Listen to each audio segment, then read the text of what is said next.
Hello दोस्तों, नमस्कार। मैं आनंद पांडे आप सभी लोगों का आपके अपने YouTube channel Radha Krishnan academy में स्वागत करता हूं।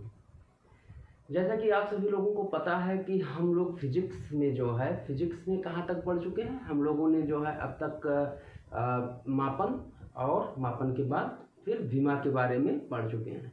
तो विमा के बाद हमारा जो अगला टॉपिक आता है, विमीय विश्लेषण के बाद जो डायमेंशनल फार्मूला है, उसके बाद जो हमारा अगला टॉपिक आता है वो होता है त्रुटि, एरर।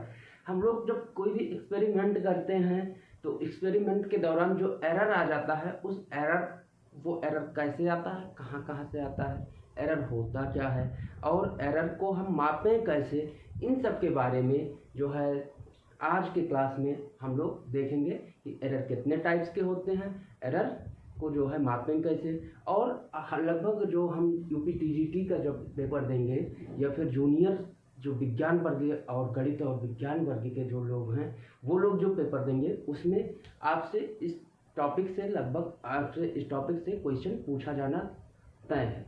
तो चलिए हम लोग जो है एरर को देखते हैं। पहले देखते हैं कि एरर वाकई में होता क्या है।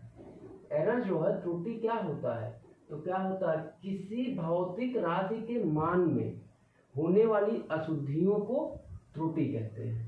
क्या, किसी भी भौतिक राशि के मान में जो त्रुटियां हैं, मान लीजिए कहीं पे जो है हमको लिखना था कितना, 2 लिखना था या 3 लिखना था, 3 पॉइंट जो है हमको 6 लिखना था, ठीक, और गलती से हमने क्या लिख दिया, 3.06।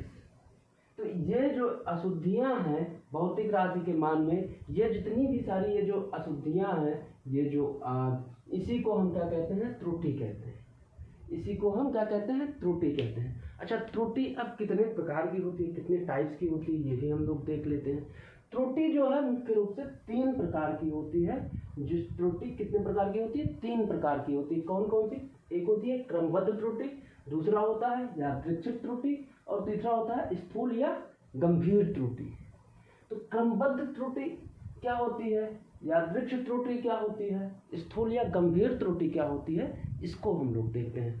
क्रमबद्ध त्रुटि, क्रमबद्ध त्रुटि क्या होती है, ऐसी त्रुटि जो प्रयोग में नियमित रूप से पाई जाती है। क्या, प्रयोग में नियमित रूप से क्या होता है, पाई जाती है। ये लगातार जो है नियमित रूप से पाई जाती है, ठीक है। इसे हम क्या कहते हैं, क्रमबद्ध त्रुटि कहते हैं।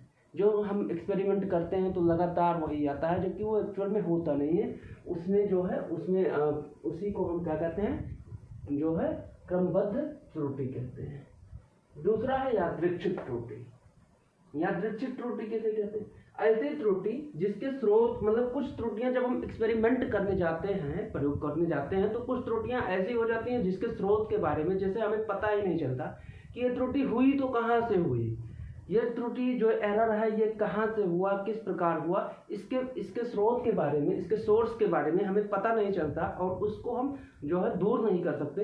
इस प्रकार की त्रुटि को हम क्या कहते हैं, जो है यादृच्छिक त्रुटि कहते हैं, जिसका स्रोत ज्ञात नहीं होता है। क्या है, जिसके स्रोत ज्ञात नहीं होते हैं, उसके स्रोत जो है ज्ञात नहीं होते हैं। अगला त्रुटि है स्थूल त्रुटि या गंभीर त्रुटि।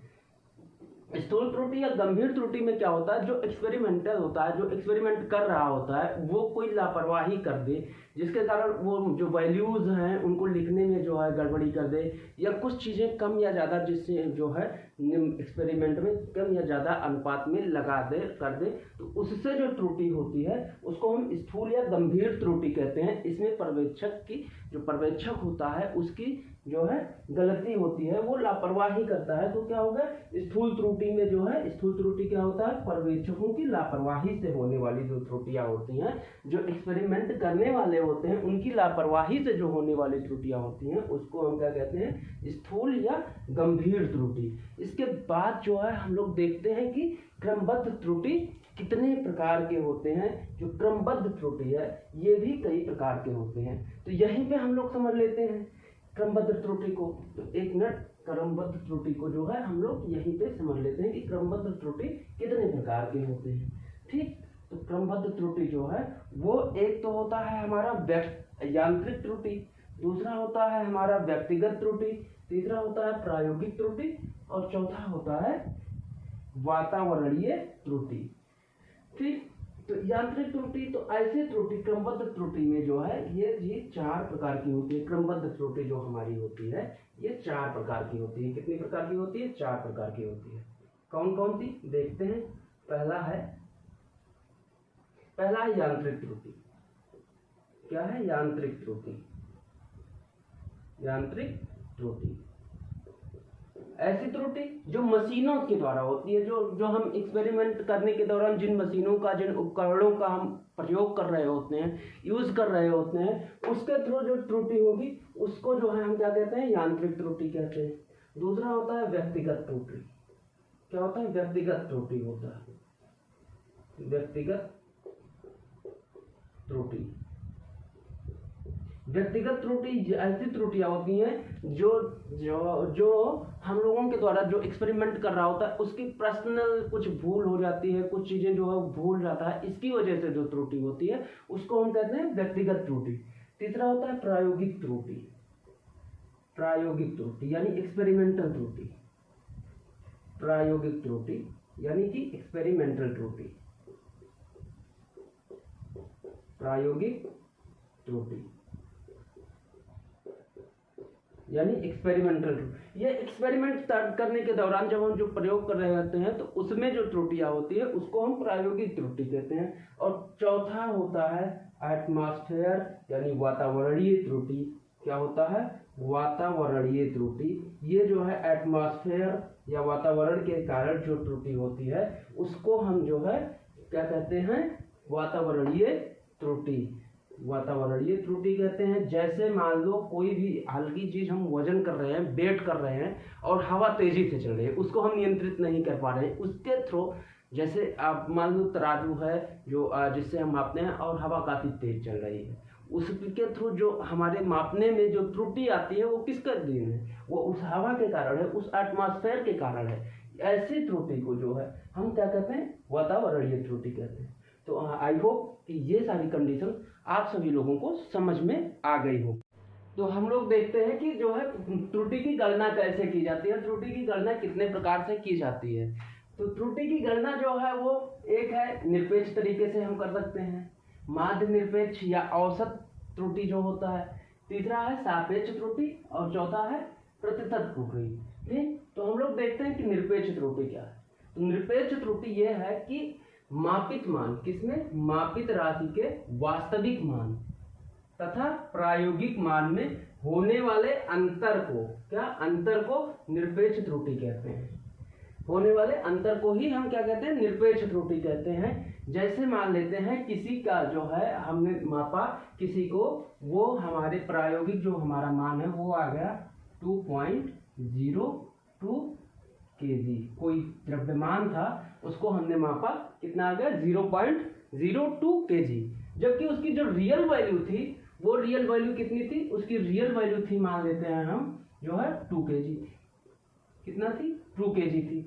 अब जब हम इसके और इसके डिफरेंस को देखेंगे तो इसके और इसके बीच का जो डिफरेंस आएगा वो कितना आएगा? इसके बीच का डिफरेंस जो होगा वो आएगा 0.02 kg। यही तो आएगा 0.02 kg, यही आएगा इसके बीच। तो इसकी जो निरपेक्ष त्रुटि हुई वो कितनी हो गई? 0.02 kg हो गई। ठीक, ये हो गया इसका निरपेक्ष त्रुटि। इसी तरीके से हम लोग क्या देखते हैं? औसत या माध्य त्रुटि क्या होता है, या माध्य निरपेक्ष त्रुटि क्या होता है। तो विभिन्न प्रयोगों में समांतर माध्य को जो है, विभिन्न प्रयोगों से समांतर माध्य को माध्य त्रुटि या औसत त्रुटि कहते हैं। जैसे हम बहुत सारे ढेर सारे प्रयोग कर लिए और उसके बाद में हम जो है देखते हैं कि उसमें जो त्रुटियां आई, एक प्रयोग में कुछ और आई, दूसरे में कुछ और आई, तीसरी में कुछ और आई, तो उन सबको हम ऐड कर लेते हैं, उसका जो है माध्य एवरेज निकाल लेते हैं कि एवरेज जो है त्रुटि कितनी आई, एवरेज एरर उसमें कितना हुआ। उसके बाद हम उसी को जो है हम क्या कहते हैं? औसत त्रुटि या समांतर माध्य त्रुटि या माध्य त्रुटि कहते हैं। ठीक, इसके बाद सापेक्ष त्रुटि क्या होता है? सापेक्ष त्रुटि मतलब जो है होता यह है कि इसमें किसी के सापेक्ष गणना की जाती है, किसी के को साथ में ले करके गणना की जाती है।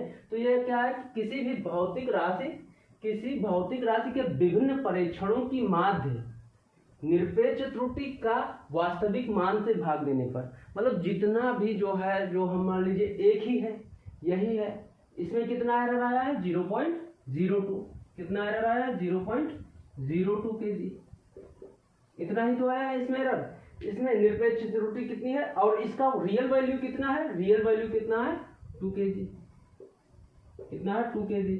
अगर हम यहाँ से दशमलव हटाते हैं तो इधर नीचे जो है कितना हो जाएगा, 2 जीरो बढ़ जाएंगे, तो 2 दशमलव कितना होगा, 2 दशमलव हो जाएगा 2 और 2 के बाद 2 जीरो, फिर 2 2 कैंसिल होगा, बचेगा कितना 100, तो 1/100 यही हो जाएगा हमारा सापेक्ष त्रुटि। इसके अकॉर्डिंग टू दिस, इसके अकॉर्डिंग जो है हमारा हो जाएगा 1/100, ये होगा सापेक्ष त्रुटि। इसी तरीके से अगर हम जो है परसेंटेज एरर या जो है प्रतिशत त्रुटि निकालते हैं, तो प्रतिशत त्रुटि निकालने के लिए हम क्या करेंगे, जो हमारा सापेक्ष त्रुटि आता है उसी में हम उसको 100 से मल्टीप्लाई करा देते हैं। क्या करते हैं, 100 से मल्टीप्लाई करा देते हैं, तो हमारा जो है प्रतिशत त्रुटि आ जाता है।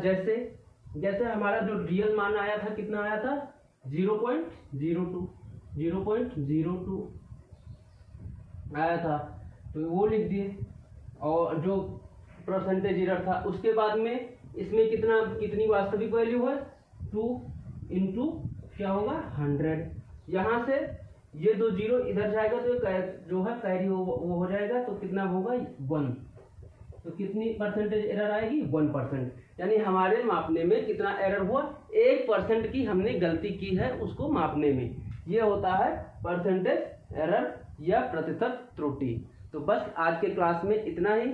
आगे क्लास में हम लोग सीखेंगे कि जो है परसेंटेज एरर या एरर किस प्रकार से मल्टीप्लाई में होता है, किस प्रकार से जो है जोड़ने पे एरर आता है, ये सब हम लोग अगली कक्षा में सीखेंगे। तब तक के लिए धन्यवाद।